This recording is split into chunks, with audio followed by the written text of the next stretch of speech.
नमस्कार किसान साथियों, मैं रोहित सिंह ढाढ़ा चीनी मिल से। आज आपके बीच में एक गन्ने की बुआई हुई थी हमारी प्लांटर से।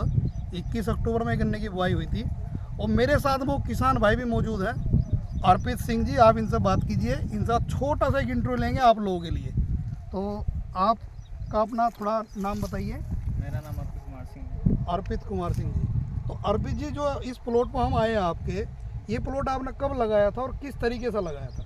ये 21 नवंबर को लगा था और 10 विधि से जो प्लांटर है उसी से हम लोग बुआई कराए थे। तो जो प्लांटर आपका ये सिंगल रो था या डबल रो था? सिंगल रो था। सिंगल रो वाले प्लांटर से लगाए थे। तो ये 21 अक्टूबर में आप बुआई किए थे। तो जैसे 21 अक्टूबर में आप वैरायटी कौन सी है? ये करनाल 18 है, यानी कि CO 0118। हाँ। तो ये आप 21 अक्टूबर में लगाए थे, प्लांटर से आप लगाए थे। जी। तो प्लांटर से लगाने में आपको क्या फ़ायदा लगा और जो नॉर्मल आप लगाते थे उसमें और इसमें क्या कंपैरिजन आपका, क्या इसमें अच्छा लग रहा है आपको?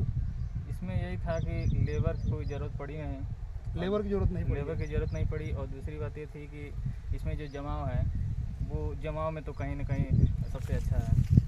मतलब प्लांटर से जो आप लगाए, एक तो लेबर आपका नहीं लगा, लेबर नहीं लगा, लेबर कॉस्ट कम समय भी हुआ, समय भी कम लगा।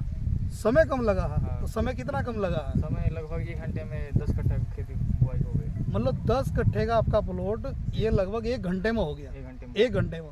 और 10 कट्ठे के प्लॉट को जब आप नॉर्मल लगाते थे उसमें कितना टाइम लगता था? लगभग उसमें 5 से 6 घंटे तो लग ही जाएगा। 500, यानी कि पूरा दिन आपका बर्बाद पूरा हो दिन, जाता। हाँ पूरा दिन चला अभी 1 घंटे में काम हो गया। जी। तो जैसे ये प्लांटर था, इसने क्या क्या काम किया आपके खेत में आगे? प्लांटर में हमें तो ज़्यादा कुछ करने की ज़रूरत नहीं पड़ी। प्लांटर में जो आए थे वही लोग गन्ने को वहाँ पर लगा दिए और हम वहाँ खड़े होकर देख रहे थे और प्लांटर अपना चल रहा था, बुआई हो रही थी। मतलब आप खेत पर आए थे तो आप दूर खड़े थे दूर खड़े थे, और प्लांटर में जो लेबर आई थी वही सारा काम करी थी, सारा वही कर रहे यानी कि गन्ने का जो गुआ निकाल ली थी जी। वो भी उसने ट्रैक्टर ने निकाल दिया। जी। उसके बाद बीज काट दिया, जी। बीज लेबर ने लगाई रही थी आपकी। जी। उसके बाद आपका खाद भी डल गया और मिट्टी भी हो गया। सारा कार्य, 1 घंटे में सारा काम हो गया। सारा कार्य। तो आपको तो फायदे मिले हैं। जी बिल्कुल। तो इसमें खर्च कितना आया था बुआई में आपका? खर्च लगभग कट्ठे में जो लिए थे उसके हिसाब से 1000 रुपये के लगभग बुआई लग गया था। 1000 रुपये में आपका 10 कट्ठा बुआई हो गया और 1 घंटे का समय लगा। जी। और आप बाबूजी रहे बिल्कुल। जी। किसान भाइयों, अब आप देखिए अर्पित सिंह जी हैं, नवयुवक हैं एकदम, यानी कि यूथ को जैसा बोलते हैं कि यूथ को बढ़ावा मिलना चाहिए, इनके मुंह से आप सुन लिए हैं सब कुछ। अब आप किसान भाइयों क्या मैसेज देना चाहेंगे? मैसेज यही देंगे कि आधुनिकरण को बढ़ावा दें। हाँ। आधुनिकरण से जितना हो उतना पैदावार अच्छी होगी और बढ़ोतरी भी होगी। डर तो हम ही रहे थे कि टेंच से बुआई होगा तो दूरी बढ़ेगी और फसल की जो पैदावार होगी कम हो जाएगी। हाँ। लेकिन ऐसी कोई बात नहीं है। तो डर खत्म हो गया? हाँ, डर समाप्त हो गया है। मतलब आप डरे हुए थे जब बुआई हुई? जी बिल्कुल। जर्मिनेशन तो बढ़िया आपका? जर्मिनेशन बढ़िया भी है। अच्छा, जब अक्टूबर में आप बुआई की, इससे साथ में क्या लगाए थे? इसमें साथ में हम पीला वाला सरसों लगाए थे। तो ये सारे खेत में लगभग 1 कुंटल पीला सरसों भी निकल गया।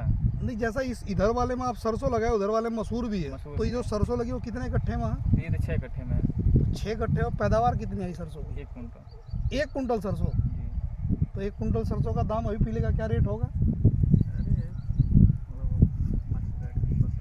यानी कि 5000 के आसपास है। और अगर देखा जाए 8 छंग 48, 850 रुपये कट्ठा की आपकी सरसों निकल गई। जी। अब गन्ना भी हो गया। अब ये साथ में आप क्या लगाए हैं बीच में नाली में? ये कद्दू है। कद्दू भी लगा रहे हैं। जी। यानी कि आप एक ही फसल में, गन्ने में 2 बार फसल ले लिए। एक सरसों भी हो गया, और सरसों के साथ आप कद्दू ले लिए जी। और गन्ना आपका फ्री ऑफ कॉस्ट। यानी कि सारा खर्च, और देहाती में अगर कहा जाए तो घर का भी खर्च निकाल लिए आप। जी बिल्कुल। तो ये तो एक इधर आपकी होगी, ये भी कैश क्रॉप और ये भी कैश क्रॉप। जी। जाएगा तुरंत मंडी में निकलेगा। किसान साथियों, देखिए आपका मैंने एक छोटा सा जो किसान हमारे अर्पित सिंह जी, उनसे मिलवाया है और इन्होंने आप लोगों को एक मैसेज भी दिया है कि अगर हम आधुनिकरण यानी कि मशीनीकरण की तरफ अगर हम ध्यान देंगे तो हमारी निश्चित समय बचेगा, लेबर बचेगी, खर्च कम होगा और साथ में पैदावारी बढ़ेगी। धन्यवाद। रोहित सिंह, ढाढ़ा चीनी मिल। नमस्कार।